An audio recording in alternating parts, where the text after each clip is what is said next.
انسان کو، ہم سب کو دنیا میں رہنے کے لیے نہیں بھیجا گیا بلکہ جانے کے لیے بھیجا گیا ہے۔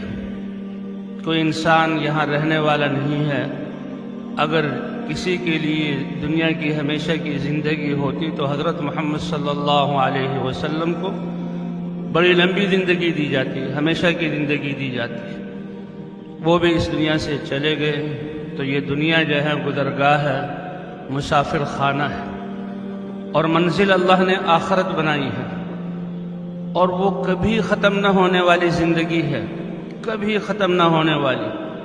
وہاں موت نہیں ہے، موت کو بھی ذبح کر دیا جائے گا، اور اللہ نے انسان کو جنت میں داخل کرنے کے لیے، کامیابی حاصل کرنے کے لیے دنیا میں بھیجا ہے۔ تو ہم جانے کے لیے اور آخرت کی تیاری کے لیے اس دنیا میں آئے ہیں۔ اسی لیے اللہ کے رسول صلی اللہ علیہ وسلم نے فرمایا، کن فی الدنیا کأنک غریب، دنیا میں ایسے رہو جیسے مسافر رہتا ہے، جیسے راستے میں گزرنے والا، چلنے والا تھوڑی دیر کے لیے تھک جائے تو کسی درخت کے سائے میں بیٹھ جاتا ہے اور پھر چل پڑتا ہے۔ تو مسافر کے سامنے اپنی منزل ہوتی ہے، اور منزل میں پہنچنے میں دیر ہو تو اس کو کوفت اور پریشانی ہوتی ہے۔ گاڑی لیٹ ہو گئی، جہاز لیٹ ہو گیا، راستہ صاف نہیں ہے، آپ لوگوں کے ہاں کوئی عارضہ پیش آ گیا تو پریشانی۔ اور سواری جب جلدی پہنچ جائے اپنی منزل کو تو خوشی ہوتی ہے، اور اس کو بتایا جاتا ہے۔ تو یہ دنیا گزرگاہ ہے، یہاں رہنے کے لیے نہیں آئے بلکہ ہم یہاں سے جانے کے لیے آئے ہیں۔ اور پھر آخرت کی تیاری، تھوڑا سا وقت ہے آخرت کا سرمایہ کرنے کے لیے اور آخرت کی کمائی کے لیے۔ اللہ کتنے کریم اور مہربان ہیں کہ تیاری کا وقت، کمائی کا وقت بہت تھوڑا سا دیا ہے، اور بدلے کا وقت اللہ نے ہمیشہ ہمیشہ ہمیشہ کا دیا ہے۔ التعب موقت، اللہ کے عوامل میں اپنے آپ کو تھکانا اور لگانا یہ بہت تھوڑا سا وقت ہے۔ والاجر مؤبد، اور اللہ نے جو اجر اور بدلہ رکھا ہے وہ ہمیشہ ہمیشہ ہمیشہ کا ہے۔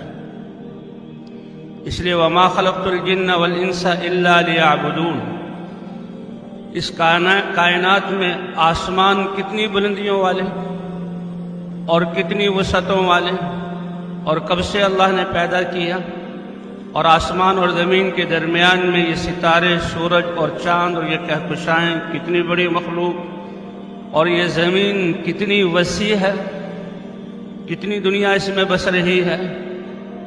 اللہ نے ان تمام چیزوں کو، حالانکہ وہ اپنے جسم کے اعتبار سے بڑی اور ان کی زندگی بہت بڑی، اللہ نے ان چیزوں کو وہ حیثیت اور مرتبہ نہیں عطا فرمایا جو اللہ نے انسانوں کو مرتبہ عطا فرمایا۔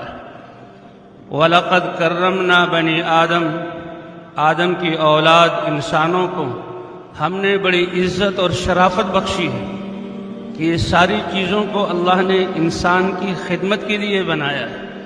هُوَ الَّذِي خَلَقَ لَكُم مَّا فِي الْأَرْضِ جَمِيعًا، اللہ فرماتے ہیں کہ جو کچھ زمین میں ہے اے انسانوں تمہارے لیے پیدا کیا گیا، یہ سب تمہاری خدمت میں لگا ہوا ہے، ہم نے ان کو تمہارے لیے مسخر کیا ہوا ہے۔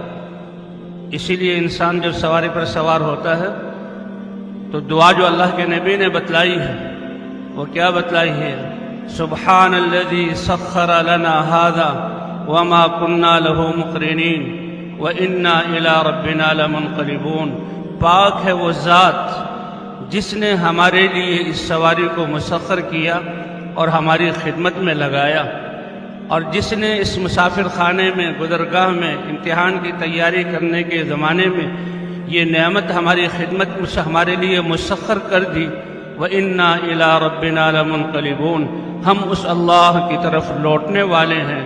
تو اس نے جو جزا کا ٹھکانہ بنایا ہے، منزل بنایا ہے، اس پر اللہ ہمیں کیا کچھ عطا فرمائیں گے۔ اس لیے سارے انبیاء کرام، آدم علیہ السلام سے لے کر حضرت محمد صلی اللہ علیہ وسلم تک، تمام نبیوں نے انسانوں کو یہ سمجھایا کہ تم دنیا میں رہنے کے لیے نہیں آئے ہو تمہارا ٹھکانہ جنت ہے اور اللہ نے تمہیں کامیاب کرنے کے لیے بنایا ہے، اور کامیابی کی سب سے پہلی اور بنیادی چیز اللہ کو پہچاننا ہے، اللہ کی ذات پر ایمان لانا ہے۔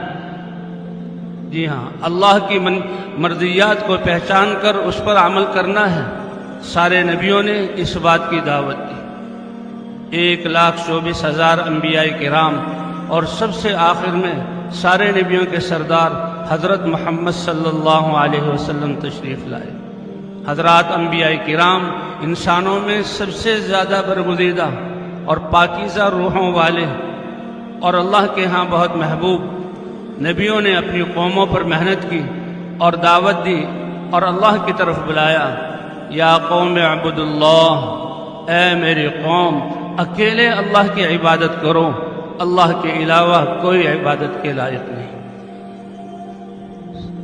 یہ انسان کے لیے سب سے بڑا مرتبہ اللہ کی عبادت، یہ سب سے بڑا اعزاز ہے انسان کے لیے۔ اللہ نے اپنے نبی حضرت محمد صلی اللہ علیہ وسلم کو جو معراج کا اعزاز بخشا، بیت اللہ سے بیت المقدس اور بیت المقدس سے 7 آسمان اور اللہ کے دربار میں حاضر ہوئے، اللہ نے قرآن پاک میں جو بیان کیا، سبحان الذي اسرى بعبده ليلا من المسجد الحرام الى المسجد الاقصى الذي باركنا حوله، پاک ہے وہ ذات جو اپنے بندے کو آن کی آن میں بیت اللہ سے مسجد اقصی لے گئی۔ تو بندے سے حضور صلی اللہ علیہ وسلم کی ذات کو بیان کیا ہے۔ تو اللہ کی بندگی یہ سب سے بڑا اعزاز ہے اور سب سے بڑی عزت کی چیز ہے۔